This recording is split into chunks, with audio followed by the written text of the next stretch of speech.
আমেরিকার ট্রেজারি বিভাগের সহকারী সেক্রেটারির নেতৃত্বে বাংলাদেশ সফররত উচ্চ পর্যায়ের প্রতিনিধি দলটি রোববার ঢাকায় ব্যস্ত সময় কাটান। শনিবার ঢাকায় আসা ৬ সদস্যের এই প্রতিনিধি দল রোববার সকালে প্রধান উপদেষ্টার বাসভবন যমুনায় অন্তর্বর্তী সরকারের প্রধান উপদেষ্টা ড. মোহাম্মদ ইউনূসের সাথে বৈঠক করেন।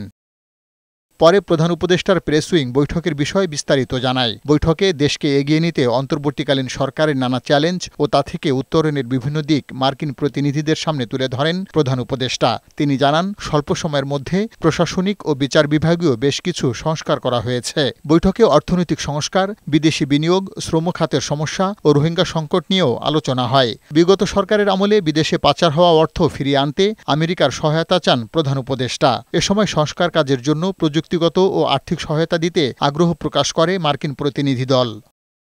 এর আগে সকালে প্রতিনিধি দলটি রাষ্ট্রীয় অতিথি ভবন পদ্মায় পররাষ্ট্র উপদেষ্টা তৌহিদ হোসেনের সাথে বৈঠক করেন। এ সময় বাংলাদেশের সঙ্গে অর্থনৈতিক সম্পর্কের পরিধি বাড়ানোর পাশাপাশি প্রাতিষ্ঠানিক সক্ষমতা বৃদ্ধি, মানবাধিকার সমুন্নত রাখা ও জলবায়ু পরিবর্তনের ঝুঁকি মোকাবেলায় সহায়তার আশ্বাস দেন সফরকারীরা।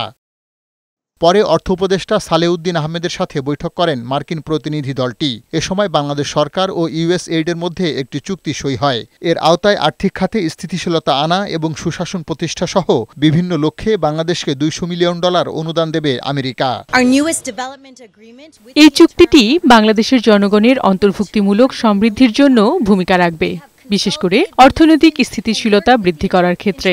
আমরা স্বাস্থ্য শাসন ব্যবস্থার দিকে গুরুত্ব দিচ্ছি। তরুণদের ক্ষমতায়ন নিশ্চিত করে তারা যাতে দেশের জন্য ভূমিকা রাখতে পারে সেদিকে নজর দিচ্ছি।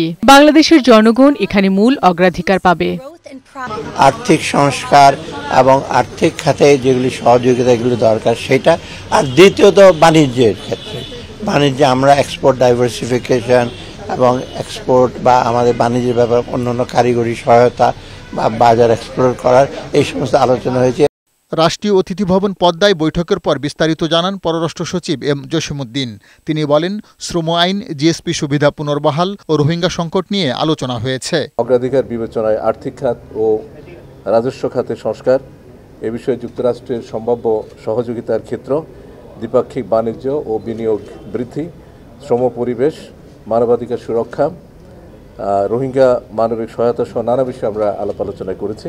পাচার, অর্থ পাচার সহ অন্যান্য যে সমস্ত বিষয়, সেই বিষয়গুলি প্রাথমিক কথাবার্তা হয়েছে এবং এ বিষয়ে যুক্তরাষ্ট্র যে এক্সপার্টিজ আছে সেটা হয়তো আমরা ব্যবহার করব। র্যাবের সংস্কারমূলক যে কাজ চলছে সে বিষয়েও মার্কিন প্রতিনিধি দলকে অবহিত করা হয়েছে বলে জানান পররাষ্ট্র সচিব। পার্থ রহমান, বৈশাখী সংবাদ, ঢাকা।